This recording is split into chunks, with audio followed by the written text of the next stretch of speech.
So there's a big current debate in how far inflation can explain the rise of populism in recent years. And there's of course a large economic literature that tries to understand how macroeconomic factors can affect voting outcomes. This does not mean that economists think that a single aspect, like for example inflation, explains everything about these voting results.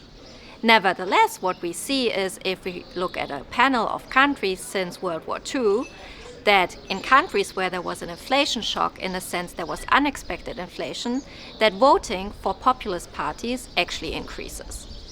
And when we look at in which situations is this increase especially large, an interesting finding is that we find that in settings when there is no wage growth or below average wage growth, this is when inflation matters. This is when people then turn to vote for populists. And this is also a situation where people actually go on demonstrations and strikes. So it's not just that they vote differently, but they also show their discontent in different ways, like protests. Especially during the last Trump election, or the last US election, which eventually led to the election of Trump, there was this big debate in how far can something like inflation actually affect whom people vote for, and especially whether inflation can explain why people vote for populists. And this is a question that has also turned up in recent years in Europe, when we've seen lots of populists have been elected into national parliaments or in the EU Parliament.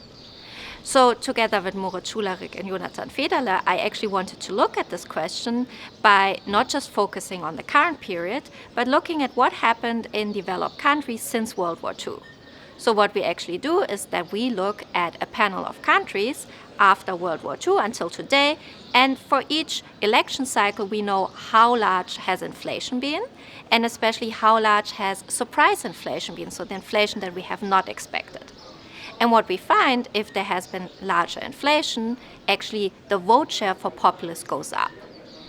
This increase in the vote share for populists is especially driven by times when wage growth is below average. So in other words, this effect happens in times when the living standard of people is no longer increasing because their wage growth is not keeping up with inflation.